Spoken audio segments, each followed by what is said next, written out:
አዲስ ቀን የሀገር ጉዳይ በዛሬ አጀንዳ ያደረግነው የዲጂታል ቴክኖሎጂን በመጠቀም ስለሚደረግ የማጭበርበር ወንጀል ነው የምንነግራችሁ። ሰፋ አድርገን እንግዶችንም ጋብዘን ሐሳቦችን እናነሳለንና ከዚህ ጋር ተያይዞ ወዳለው ዝግጅታችን እናምራ።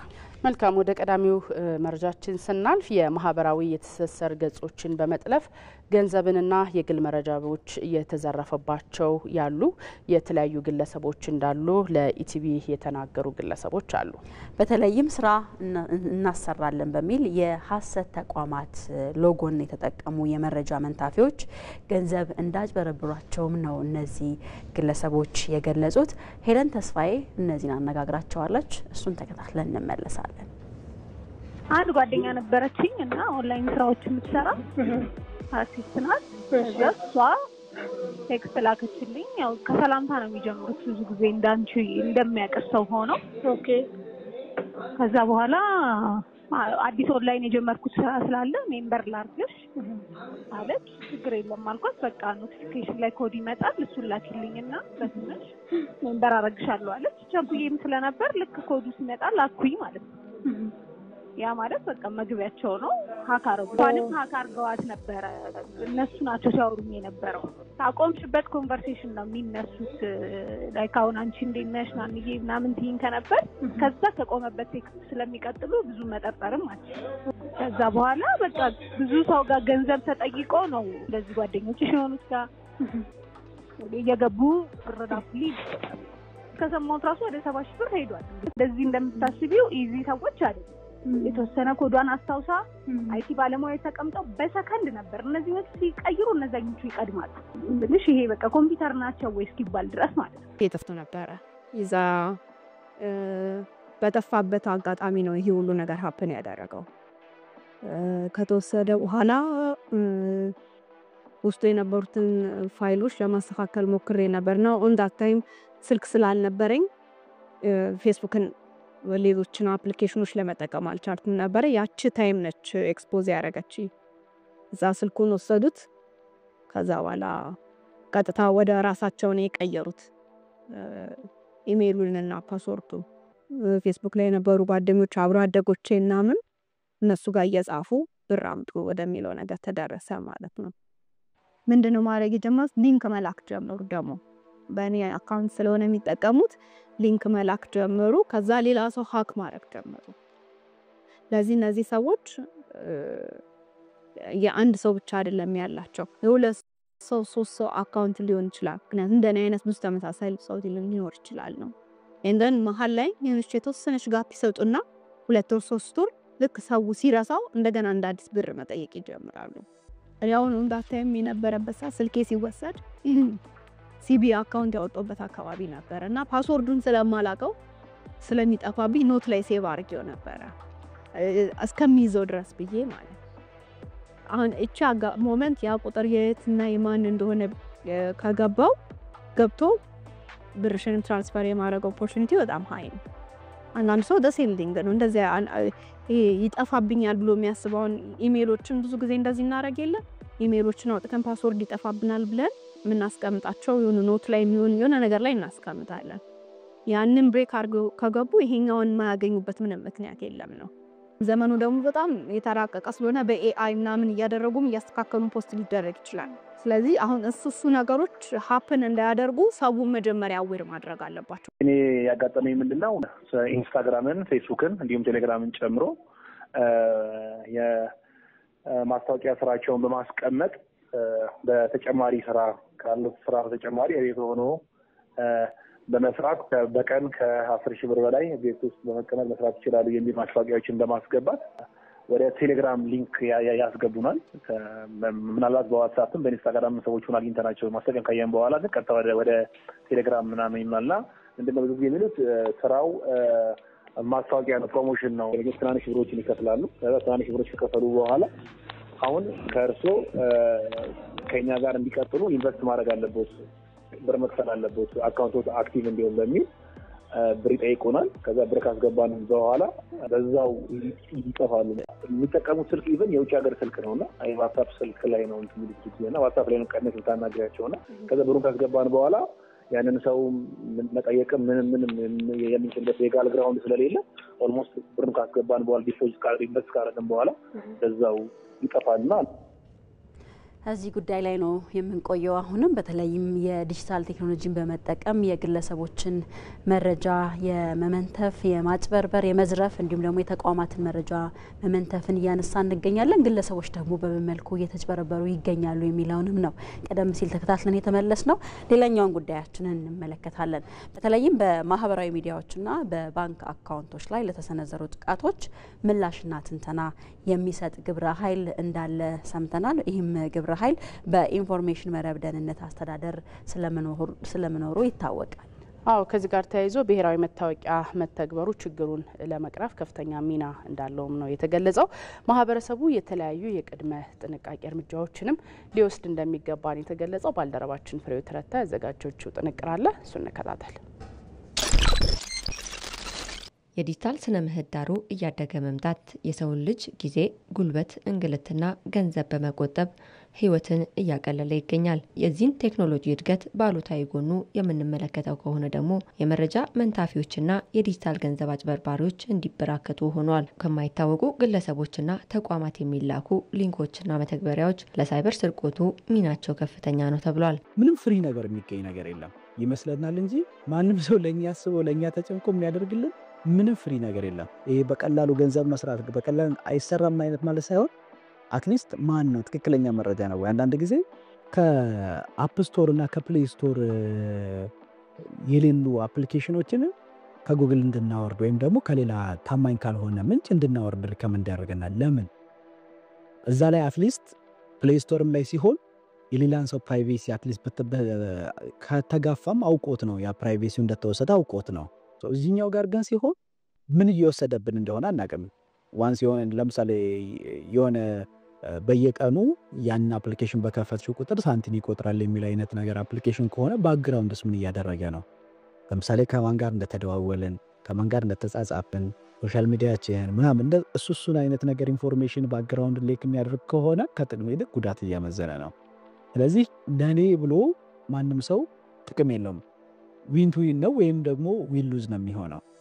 ስለዚህ በደንብ መጠንቀቅ ከትክክለኛው ምንጭ ከትክክለኛው ሶርስ ብቻ ማውረዱንም ብቻ ሳይሆን ኢንፎርሜሽኑንም ጭምር ከትክክለኛው ሶርስ መውሰድ ያስፈልጋል። በማህበራዊ ሚዲያዎችም ሆነ በባንክ አካውንቶች ላይ ለተሰነዘሩ ጥቃቶች ምላሽና ትንተና የሚሰጥ ግብረ ኃይል በኢንፎርሜሽን መረብ ደህንነት አስተዳደር መኖሩ የተነገረ ሲሆን ብሔራዊ መታወቂያ መተግበሩ ችግሩን በተወሰነ ደረጃ ለመፍታት አስተዋጽኦ የጎላ መሆኑ ይነገራል።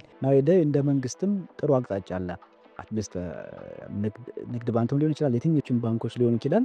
አካውንት ስትከፍቺ በተቻለ መጠን ናሽናል አይዲ ከሌለሽ አካውንት ማትከፍችበት ሚንስ አለና ኪዛው መንግስት አንድም ጥሩ ያደረገው ነገር ለመከላከል አትሊስት ናሽናል አይዲ ላይ ብዙ ነገሮች ይገባሉ። አሻራዎች አሉ፣ የአይን እያንዳንዱ ነገሮች ኢንፎርሜሽናችን እዛ ላይ ገብተዋልና አትሊስት ማን እንደወሰደው የት እንዳለ ቴክስት ታይም እንጂ ሰው የመያዝ አይነት ነገሩ ሰፊ ነው የሚሆነው። ሀክ ይደረጋሉ፣ ጀስት እኛ ጋር አይመጣም። ለምሳሌ አሁን ዴዲኬትድ የሆነ ክፍል አለ ኢትዮ ሰርት የሚባለው ኢንሳ ውስጥ ሆኖ የሀገሪቱን የሳይበር ጥቃቶች በተመለከተ ኢንክሉዲንግ ሶሻል ሚዲያውን በተመለከተ ይሄንን ጥቃት የሚመዘግብ ትንተና የሚሰራ ከዛ በኋላ ከትንተና በኋላ ምላሽ የሚሰጥ አለ። የችግሩ ውስብስብነት እየጨመረ መጥቷል የተባለ ሲሆን ማህበረሰቡ የተለያዩ የቅድመ ጥንቃቄ እርምጃዎችን ሊወስድ እንደሚገባም ተጠቁሟል። አሁን ላይ እየመጣ ያለው ትሬፕ ከባለሙያም ቁጥጥር በላይ የሆነ ነው። ለህዝቡ ጥቅም የሚሰጥ የሚያክል ብር የሚሰጥ አይነት ነገር ከሆነ እነሱም በደንብ ነው ፕሮሞት የሚያደርጉት። ትክክለኛ ከሆነ ዌብሳይት አላቸው። ስልክ ካልሰራ ኢሜል ካልመለሱ አትሊስት ዌብሳይት አለ። ዌብሳይት ከሌላቸው አሁን ላይ ማህበራዊ ሚዲያ አካውንቶች አሉ። ቲክቶክ ሊሆን ይችላል፣ ፌስቡክ ሊሆን ይችላል፣ ኢንስታግራም ሊሆን ይችላል። እዛ ላይ ገብቶ ትክክለኛውን ነገር ማጣራት ያስፈልጋል። ስለምንጠቀመው ሶሻል ሚዲያ ባህሪ በደንብ ማወቅ ያስፈልጋል። ሁለተኛ ነገር ደግሞ ዜሮ ትረስት ይባላል። የትኛውም ሰው ዘመዳችንም ይሁን ጓደኛችንም ይሁን ምንም ይሁን የሚልክልን ሊንክ አሁን ናውዴይ ሊንክ ሲላክ በቀላሉ የሚታይ አይነት ነገር አይደለም። ቀላል ነገር ነው፣ ግን ኮንሺየስ መሆን ያስፈልጋል። ይሄ አጠቃላይ የሳይበር ደህንነት ንቃተ ህሊናችንን ማሳደግ ይኖርብናል። ነፃ የስልክ መስመር አለ 933 አለ። እዛ ላይ ቢደውሉ የምንጠቀማቸውን አፕሊኬሽኖች ፓስዋርድ መስጠት ሊሆን ይችላል። ከዛም ባለፈ ደግሞ በባዮሜትሪክስ መቆለፍ ያስፈልጋል። ደግሞ ባለ 2 ማረጋገጫ ኮድ አለ። እሱንም ኦን ማድረግ ያስፈልጋል። ሴት ያደረግነው ፓስዋርድ ቢጠፋብን መልሰን እንድናገኝበት የምንችለውን ኢሜይል ማስገባት። የግለሰብ መረጃዎች ያለ አግባብና ያለ ግለሰቡ ፍቃድ ጥቅም ላይ እንዳይውል የግል መረጃ ጥበቃ አዋጅ ባለፈው ዓመት በሕዝብ ተወካዮች ምክር ቤት መጽደቁ ይታወሳል። እዚህ ጉዳይ ላይ ቆይታ እናደርጋለን። ተመልካቾቻችን ቀደም ሲል እንደገለጽንላችሁ እንግዶችን ጋብዘናል። ዶክተር ብርሃኑ በየነ የኢትዮጵያ ሳይበር ሴኩሪቲ አሶሲዬሽን ፕሬዚዳንት እዚህ ስቱዲዮ ይገኛሉ። እንዲሁም አቶ ሚሊዮን ኃይለ ሚካኤል የኢትዮጵያ ኮሚኒኬሽን ባለስልጣን ምክትል ዋና ዳይሬክተር አብረው ናቸው። ሁለታችሁን በማለዳ ስለመጣችሁ እጅግ አድርገን እናመሰግናለን። መልካም አቶ ሚሊዮን እናስቀድሞትና በተለይም ቀደም ሲል የዲጂታል ቴክኖሎጂን አንስተን በተለይም የግለሰብ የተቋማት የመረጃ መበርበር መመንተፍን እያነሳን ነበርና ግለሰቦች ደግሞ እንዴት እንደሚጭበረበሩም ተመልክተናል። የግል ዳታ ጥበቃ አዋጅን እናንሳ። የግል ዳታ ጥበቃ አዋጅ ከወጣ በኋላ በተቋማችሁ በኩል በእናንተ ተቋም በኩል የተከናወኑ ተግባራት ምንድን ናቸው? በተለይ እንደዚህ አይነት ችግሮችን ከመፍታት ረገድ። ኦኬ፣ በጣም ነው የማመሰግነው ስለተሰጠኝ እድል። ያው የግል ዳታ ጥበቃ አዋጅ ከወጣ ኦልሞስት 1 ዓመት ሊሞላው ነው። በዚህ ጊዜ ውስጥ የኢትዮጵያ ኮሚኒኬሽን ባለስልጣን የተለያዩ ስራዎችን ሲያከናውን ነበር። በዋናነት ያው የግል ዳታ ጥበቃ ጉዳይ በጣም ሰፊ ስለሆነ እሱን የሚመጥን ክፍሎችን በማደራጀት ላይ ቆይተናል። ስለዚህ በምክትል ዋና ዳይሬክተር የሚመራ አንድ ዲቪዥን የግል ዳታ ጥበቃ ላይ የተቋቋመበት ሁኔታ ነው ያለው። በዚህ ውስጥ የተለያዩ ወሳኝ ክፍሎችን ለማቋቋም ሞክረናል። አሁን ለምሳሌ ያህል ዳታን የግለሰቦችን ዳታ የሚሰበስቡ ተቋማትን የሚመዘግብ ከዛ በኋላ ደግሞ የሰበሰቡትን ዳታ ምን አይነት ዳታ ነው ብሎ የሚያጣራ አንድ ክፍል ራሱን ችሎ የተቋቋመ አለ። ከዛ በኋላ ደግሞ የተሰበሰቡ ዳታዎችን በምን አይነት መንገድ ነው ተቋማት የሚጠቀሙት የሚለውን ሱፐርቫይዝ የሚያደርግ ተቋም አለ። ሌላው ደግሞ ይሄ ከዳታ ጥበቃ ቴክኖሎጂ ጋር የተያዙ ከሬጉላቶሪ ፍሬምወርኮች ጋር የተያዙ ጥናቶችን የሚያደርግ ክፍል አለ። አራተኛውና ዋናኛው ደግሞ ግለሰቦች ላይ ጥቃት በሚደርስበት ጊዜ ኮምፕሌን ተቀብሎ ያንን ኮምፕሌን ኢንተርቴን የሚያደርግ ውሳኔ የሚሰጥ ክፍል አለን ማለት ነው። በዚህ መልኩ የተዋቀረ ዲቪዥን ማቋቋም ተችሏል። ከዛ ባለፈ ደግሞ ይሄ አዋጁ በጣም ትልቅ አዋጅ ኮምፕሬሄንሲቭ አዋጅ ነው። ይህንን አዋጅ ወደ መሬት ለማውረድ የሚያስችሉ ሰብሲደሪ ህጎችን በማውጣት ሂደት ላይ ነው ያለ ነው። ስለዚህ እነዚህ ስራዎች አሉ። ከዛም ባለፈ ግን ለምሳሌ ግንዛቤ ማስጨበጫዎችን የመስጠት ስራዎች ተሰርተዋል። ያው በስፋትም ባይሆን ሌላው ደግሞ እነዚህ ተቋማት በተለይ ኢትዮጵያ ውስጥ ያው አዋጁ ከወጣበት ጊዜ ጀምሮ ተፈጻሚ ስለሚሆን ተቋማት የግል ዳታ ጥበቃን በተመለከተ ያለባቸውን ኃላፊነት አስመልክቶ የተለያዩ ጥያቄዎችን ያመጣሉ። እነዛ ጥያቄዎች ላይ ማብራሪያ የመስጠት ስፔሻሊ ደግሞ ዓለም አቀፍ ካምፓኒዎች ሆነው ዳታቸውን ከሀገር ውጭ ማስቀመጥ የሚፈልጉ ተቋማት አሉ። እነዚህን ተቋማት ደግሞ ያለባቸውን ኃላፊነት ዳታን ከሀገር ለማስወጣት ህጉ ላይ የተቀመጠው ሪኳየርመንት አሟልተዋል ወይ አላሟሉም የሚለውን ሁኔታ በማየት ውሳኔ የመስጠት ስራዎች ሲሰሩ ቆይተዋል። ስለዚህ ከዚህ አንጻር በጣም ሰፊ ስራዎች ስንሰራ ቆይተናል። ምናልባት ጊዜው በቂ ስላልሆነ ሁሉንም መናገር አይቻልም፣ ግን ዋና ዋና ፖይንቶች እነዚህ ናቸው። መልካም። ወደ ዶክተር ብርሃኑ ንምጣና ዶክተር እንደው በኢትዮጵያ ያለውን የዲጂታል ስርቆት እንዴት ነው የሚመለከቱት? መንስኤው ምንድን ነው ብሎ ያስባሉ? ያለው የዲጂታል ስርቆትስ ምን አይነት ጉዳትን እያስከተለ ነው? አመሰግናለሁ እድል ስለተሰጠኝ በእኔና በማህበራችን ስም። ዲጂታል ትራንስፎርሜሽን በከፍተኛ ደረጃ እያደገ ነው። ዴታዎች ዲጂታል ዴታ ብዙ ድርጅቶች ከግለሰብም ጀምሮ እስከ ትልቅ በመንግስት ድርጅቶች እየተሰበሰቡ ነው። እነዚህ የዲጂታል አሴት የምንላቸው ትልቅ ጥበቃ ያስፈልጋቸዋል። ዲጂታል ትራንስፎርሜሽን ጥቅምም ጉዳትም ይዞ መጥቷልና ስርቆትን በተመለከተ በመጀመሪያ ደረጃ የአዌርነስ ንቃተ ህሊና ነው ባል ሰዎች የተጠቃሚዎች ዳታውን ኮሌክት የሚያደርጉት ያ ምን ደረጃ ላይ ነው የሚለው ወሳኝ ነው። ለመጠበቅም ላለመሰረቅ ለመከላከልም ይሄ አንድ ትልቅ ነገር ሆኖ በሌላ በኩል ደግሞ በእውነት እየተሰረቀ ያለውንም በትክክል እናውቀዋለን ወይ? ምን ያህል ተሰርቋል? ምን ያህል ፓሲቭ የሆነ ስርቆት አለ? አክቲቭ የሆነ ዳሜጅ የሚያደርግ አይነት ስርቆት አለና በዚህ ደረጃ ይሄን መለየቱ አንድ ከፍተኛ ተግዳሮት ነው። ከንቃተ ህሊና ጋር አብሮ የተያያዘ ነው። ከዛ በተረፈ እንግዲህ ፖሊሲ ስትራቴጂ እነዚህን መጠበቅ የሚያስችል በስርዓት ተዘጋጅቶ በአገር አቀፍ ደረጃ ከዛም ቀጥሎ በኢንስቲትዩሽን ሌቭል እንዲሁም በእያንዳንዱ የዲጂታል አሴትስ ላይ ወይም ከቴክኖሎጂው ጋር በተያያዘ ስራ ያላቸው ሰዎች ይህንኑ ፖሊሲ በተዋረድ የሚያስፈጽሙበት ጋይድ ላይን ተዘጋጅቶ የሚካሄድበት አለ። ይህን መከላከል ይቻላል። ስርቆት እንግዲህ ቅድም እንዳልኩት በድጋሚ የምናውቀው ማናውቀው ብዙ አይነት እንትን አለ። መሰረቃችን ማወቅም የንቃተ ህሊና ከፍ እንዴት ግን ማድረግ ይገለጻል? አሁን ቀደም ሲል ያሉት ነገር እንዳለ ሆኖ ሰው ንቃተ ህሊናው ሊያድግ ይገባል ለመሰረቅም ላለመሰረቅም እያሉ ነበር። ነገር ግን አሁን ላይ በሀገራችን ያለውን የዲጂታል ስርቆት እንዴት መግለጽ እንችላለን? ጉዳት አስከትሎም ከሆነ ጉዳቱ ምን ያህል ነው ማለት እንችላለን? ጉዳቱን በተመለከተ ሁለት ነገሮች ያስፈልጋሉ። አንደኛው ሪፖርት መደረግ አለበት። ሪፖርት እየተደረገ ነው ወይ? በየአካባቢው የተለያዩ አይነት ኢንሲደንትስ ይኖራሉ። የስፓይዌር ጀምሮ የስለላ እና ዳታን የመስረቅ ዳታን አክሰስ ለማድረግ ዲናይ ማድረግ አለመቻል በብዙ መንገዶች ይገለጻሉና እነዚህ አንደኛ ሪፖርት ይደረጋሉ ወይ ነው። ያ ሪፖርት ደግሞ ለፓብሊክ ወይም ደግሞ ለሚመለከታቸው ይቀርባል ወይ? ይሄ አንድ ትልቅ ጥናት ያስፈልገዋል። ያን መሰረት በማድረግ ነው ይህን ያህል ጉዳት ደርሷል፣ ይህን ያህል ስርቆት ተደርጓል ብለን መናገር የምንችለው። ይሄ አንድ የሪፖርቲንግ ሲስተም ነው። በሌላ በኩል ደግሞ በየጊዜው ይህን በተመለከተ በየድርጅቶች የሚከታተሉ ጥናት የሚያደርጉ በተለይ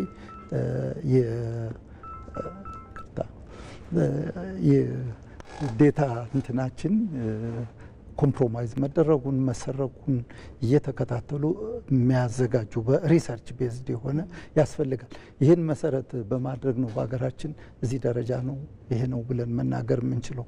በየድርጅቶች ሪፖርት የሚደረግ የተለያየ ነገር አለ። በኢንሳ በኩልም የሴርት እንትን አለ ሪፖርት የሚደረግ። ይህን እንግዲህ በትክክል ስታቲስቲካል ዴታ ተይዞ ሪሰርችም ተደርጎ ይህን ያህል ነው ያለንበት ደረጃም ይሄ ነው ማለት ይቻላል። ስለዚህ አሁን ያለውን ማወቅ አንችልም ነው። በጥናት ላይ የተመሰረተ ቢሆን የበለጠ ይሆናል። አድማጮቻችን እንዳናጋባ። መልካም፣ ወደ አቶ ሚሊዮን እንምጣና በተለይ ቀደም ሲል እያነሳን ነበረ የግል ዳታ ጥበቃ አዋጅ ከወጣ በኋላ አሁን አንድ አመት አካባቢ ሊሆነው ነው። የተለያዩ የማደራጀት ስራዎችን እየሰራችሁ እንደምትገኙ አንስተውልናል እና በተለይ የአዋጁ መውጣት ተከትሎ አሁን እንግዲህ ወደ ተቃውማችሁ የመጣ ቅሬታ መጠን ምን ያህል ነው? ቀደም ሲልም በእኛ ዝግጅት ላይ የተጭበረበሩ ግለሰቦችን እየተመለከትን እያደመጥን ነበር እና ምናልባት ከዚህ መነሻነት ወደ እናንተ ተቋም የመጡ ቅሬታ አቅራቢዎች አሉ ወይ? እንደው የማህበረሰቡ አመለካከትስ እንዴት ያለ ነው? እንዴት ተረዳችሁት የሚለውን እናንሳ። ኦኬ፣ አመሰግናለሁ። የግለሰቦች አቤቱታን በተመለከተ እንደዚህ በተደራጀ መልክ የመጣልን አቤቱታ እስካሁን ድረስ የለም።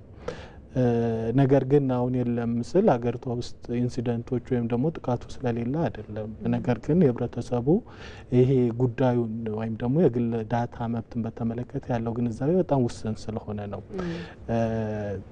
ጉዳዮች አሁን ለምሳሌ ማህበራዊ ሚዲያ ላይ የምናያቸው የምንመለከታቸው፣ አንዳንድ ጊዜ ደግሞ እኛም ላይ የተሞከሩ የግል ዳታ ጥሰቶች አሉ።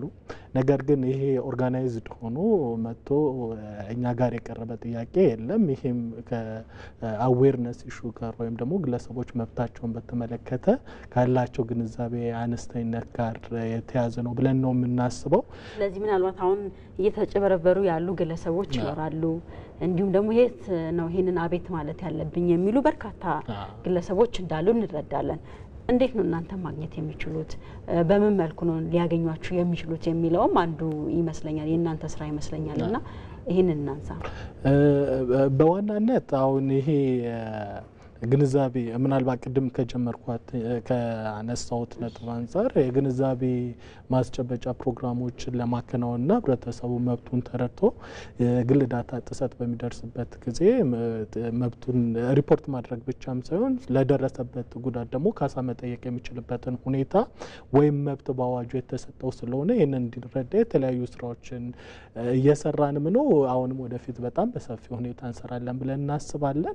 ሌላው ግን ይሄ አዋጅ በመላው ኢትዮጵያ ነው አፕላይ የሚደረገው እና ወይም ተግባራዊ የሚደረገው። ስለዚህ በኢትዮጵያ አንድ ጫፍ ላይ ያለ ሰው የግል ዳታ መብት ጥሰት በሚደርስበት ጊዜ ጉዳቱ ሪፖርት ማድረግ አለበት። ምክንያቱም ለእኛ ተቋም ቅድም እንደተናገርኩኝ ይህንን ጉዳይ ወይም ቅሬታ አይቶ ውሳኔ የሚሰጥ የሚያስፈጽም ክፍል ስላለ ማለት ነው። ስለዚህ እነዚህን ሰዎች ሪች አውት ለማድረግ ፖርታሎች አዘጋጅተናል ማለት ነው። ይሄ ፖርታል ምንድን ነው? ማንኛውም ሰው ቅሬታውን ከየትኛውም ቦታ ላይ ሆኖ ለእኛ ተቋም የሚያደርስበትን ሁኔታ የተፈጠረበት እድል አለ ማለት ነው። አሁን ሰሞኑን ላውንች የምናደርገው ፖርታል ነው። ስለዚህ በዚህ ፖርታል አማካይነት ጉዳት የደረሰባቸው ማንኛውም ሰዎች በዛ አማካይነት እኛም መድረስ የሚችሉበት ሁኔታ አለ። በጣም ቅድም ያፈጠጡና የሰዎችን መብት የሚጋፉ የተለያዩ የዩቲዩብ ፕሮግራሞች አሉ። አሁን ላይ እኮ የሰው ቤት ገብቶ ካሜራ ሰቅሎ ኢንተርናል ወይም ደግሞ ግላዊ የሆኑ የሰዎችን እንቅስቃሴዎች እየቀረጹ ዩቲዩብ ላይ አውጥተው እንደዚህ ያደረግን እንደዚህ ዲስከቨር አደረግን የሚባልበት ሁኔታ ላይ ደርሰናል። እነዚህ ትልቅ የሰዎችን የግል መብት ወይም ፕራይቬሲ የሚጣረሱ ነገሮች ናቸው። ስለዚህ በሰፊው ይሄንን ሰዎች እንዲረዱ የምናደርግበት ሁኔታ ይኖራል። ቅድም እንዳልኩትም አክሰሰብል ለመሆን ፖርታሎች ዲቨሎፕ አድርገናል። ይሄ ፖርታል በጣም ትልቅ ሶሉሽን ነው ብለን እናስባለን።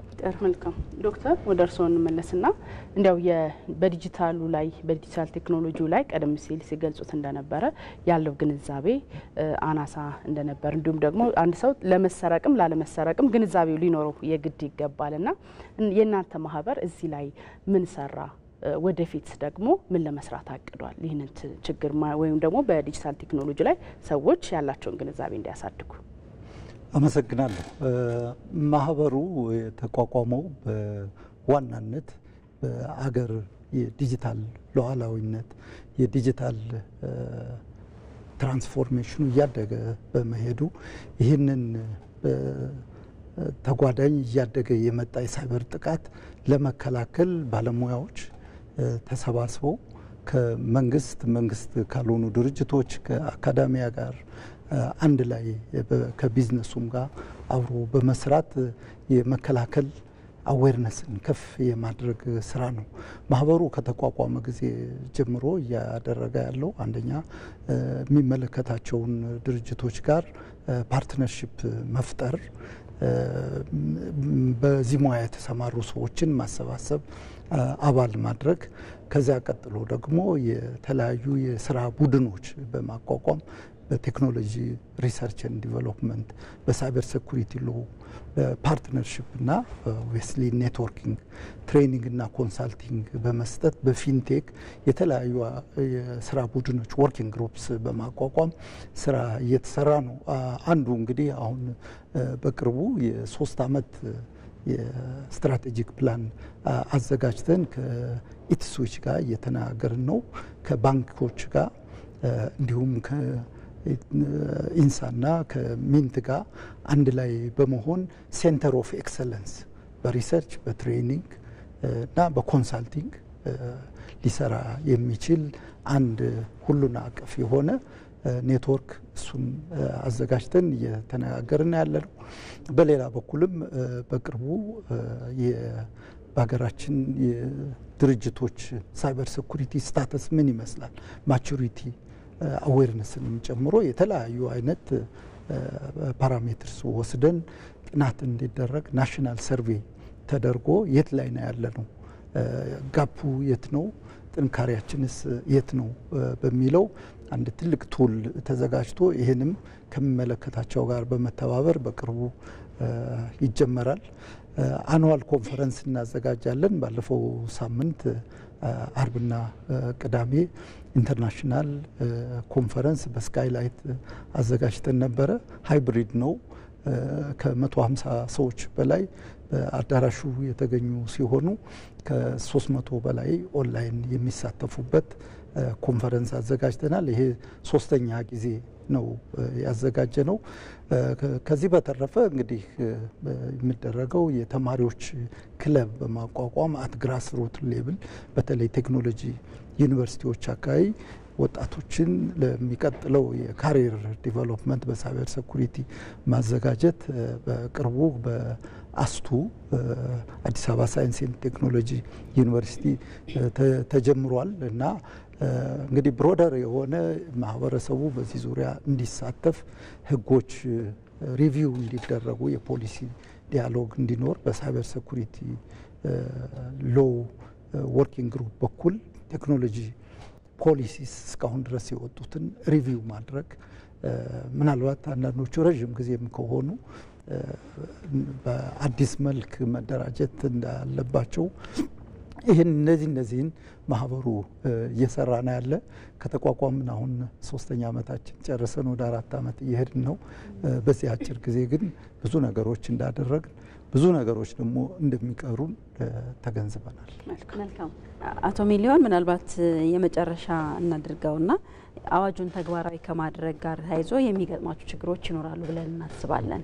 ምናልባት ደግሞ አዋጁን ተግባራዊ ለማድረግ ደግሞ ሌሎች ተሞክሮዎችንም ማየት የተሻለ ነው የሚለውንም እንደዚሁ እንዲያነሱልን እንፈልጋለን። ከዓለም አቀፍ ተሞክሮ ጋር አያይዘው ይህንን አዋጅ ተግባራዊ በማድረግ ረገድ ውስጥ ምን እየሰራችሁ ነው? ኦኬ ይህንን አዋጅ ተግባራዊ ለማድረግ ያው ኢንተርናሽናል ተሞክሮንም አንቺም ስላነሳሽው እነሱን መሰረት ያደረጉ እነዚህ ተከታይ ህጎች ወይም ሰብሲዳሪ ህጎችን በማዘጋጀት ሂደት ላይ ነው ያለ ነው። አዋጁ በጣም ፕሪንሲፕል የሆነ አዋጅ ነው። ስለዚህ እነዚህ ዲቴይል የሆኑ መሬት ላይ ማውረድ የሚያስችሉን ህጎችን በማዘጋጀት ሂደት ላይ ነው ያለ ነው። ግን በዋናነት ይህንን አዋጅ በማስፈጸም ሂደት በኢትዮጵያም በሌላም ሀገሮች ስፔሻሊ ህጉ በወጣበት ሰሞን የሚገጥሙ ችግሮች ምንድነው? የአዌርነስ ፕሮብሌም ነው። ቅድም በተደጋጋሚ ሁኔታ ህብረተሰቡ ስለ ጉዳዩ ወይም ስለ መብቱ ያለው የአዌርነስ ደረጃ በጣም ዝቅተኛ ነው። ስለዚህ ህብረተሰቡን በዚህ እውቀት የመሙላትና መብቱ እንዲረዳ የማድረግ አንድ ስራ አለ። ይሄኛው በጣም ትልቅ ኮምፖነንት ነው፣ ትልቅ ስራ ነው።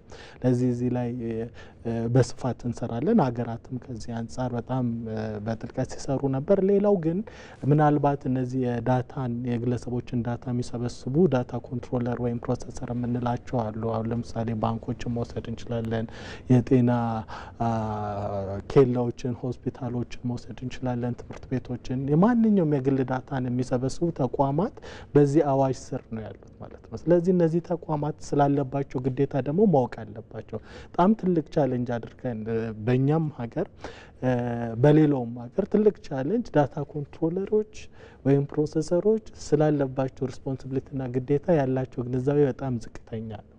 ምናልባት ዶክተር ብርሃኑ እዚህ ጋር ያግዙኛል። አሁን እኛ አንድ ዳታን የግለሰብ ዳታን የሚሰበስብ ተቋም የሳይበር ሴኩሪቲ አቅሙ መገንባት አለበት ብለን ቴክኒካል መስፈርቶች በአዋጅ ውስጥ ተካተዋል ማለት ነው። ስለዚህ ማንኛውም አሁን ለምሳሌ ዳታ ኮንትሮለር ስንል ስለ ትልቅ ካምፓኒዎች ብቻ ሳይሆን በጣም ትንሽ ካምፓኒ ሆነው የግለሰቦችን ዳታ የሚሰበስቡ ተቋማት አሉ። እነዚህ ቴክኒካል መስፈርቱን ቴክኒካል ካፓቢሊቲያቸውን ቢልድ ማድረግ አለባቸው ከግንዛቤው ባሻገር ማለት ነው። ምናልባት በኢትዮጵያ ሲናሪዮ በምንመለከትበት ጊዜ እነዚህ አካላት ቴክኒካል አቅማቸው ብዙ አልተገነባም። ይሄ በጣም ትልቅ ችግር ነው። ምክንያቱም የግለሰቦችን ዳታ ሴኪዩርሊ ስቶር ለማድረግ ሴኪዩርሊ ዩዝ ለማድረግ አቅም ወይም ቴክኒካል ካፓቢሊቲ ያስፈልጋል። እዛ አካባቢ ላይ እንደ ጉድለቶች አሉ ብለን እናስባለን። ነገር ግን እነዚህን ጉድለቶች እነሱን በማስተማር ሰፖርት በማድረግም ጭምር የምንሞላበት ሁኔታ አለ። እኛ ሀገር ላይ የተፈጠረው ነገር አዲስ አይደለም ማለት ነው። ሂደቱን ጠብቆ ሌላ ሀገር ላይ ያለፉበት ስለሆነ ይሄ ሌት ካመር አድቫንቴጅን ወስደን እነዚህን ችግሮች ወደ እድል የምንቀይርበትና ወደ በአጭር ጊዜ ውስጥ ደግሞ ወደ ሲስተም ወደ ስርዓት የምንገባበት ሁኔታ እንፈጥራለን ብለን እናስባለን። እንደው አጠር አድርገው ዶክተር እንደው ይህን የዲጂታል ዳታውን ለመጠበቅ ምን መደረግ አለበት? ሰዎች እናንተ እየሰራችሁት ያለ ስራ እንዳለ ሆኖ በአጭሩ ምን መሰራት አለበት? ተቋማት ምን ማድረግ አለባቸው? ግለሰቦች የሚለው እናንሳና እንጨርስ። ዋናው ፖሊሲ፣ ህግ፣ ደንብ ፖሊሲም ሲወጣ ሎ ኢንፎርስመንት የማስፈጸሚያ እና ላይ ብቻ ተንጠልጥሎ የሚቀር ሳይሆን በኢንስቲትዩሽን ሌቭል ወርዶ ተፈጻሚ የሚኖር ይሄ ዋናው ነው። ከዛ ቀጥሎ ደጋግመን እንዳልነው አዌርነስ ነው፣ ንቃተ ህሊና ነው። ንቃተ ህሊና ምናልባት አንዳንድ ጊዜ ዝቅተኛው የኮግኒቲቭ ኔውሌጅ የምንለው ነገሮችን አንደርስታንድ የማድረግ ብቻ ሊሆን ይችላል። የሳይበር ሴኩሪቲ ካልቸር ዲቨሎፕ ማድረግ አለብን። ጥንቃቄ በየቀኑ በየሰዓቱ የምንሰራው የሚገጥመን ጥሩም መጥፎም ነገሮች ስላሉ አዌር ከመሆን ባሻገር የሳይበር ሴኩሪቲ ካልቸር የቴክኖሎጂ ዩዝ ካልቸር ዲቨሎፕ ማድረግ እንደሚገባል የሳይበር ሴኩሪቲ ካልቸርም ስኪል ኮምፒተንሲ ዲቨሎፕ ማድረግ ይኖርብናል። ሌላው አንድ ላይ መስራት ነው፣ ኮላቦሬት ማድረግ ድርጅቶች አንድ ላይ መስራት ይኖርባቸዋል። ዶክተር ብርሃኑ በየነ የኢትዮጵያ ሳይበር ሴኩሪቲ አሶሲዬሽን ፕሬዚዳንት፣ እንዲሁም ደግሞ አቶ ሚሊዮን ኃይለ ሚካኤል የኢትዮጵያ ኮሚኒኬሽን ባለስልጣን ምክትል ዋና ዳይሬክተር በማለዳ መጥታችሁ ይህንን ማብራሪያ ስለሰጣችሁን እጅግ አድርገን እናመሰግናለን። መልካም ቀን። እናመሰግናለን።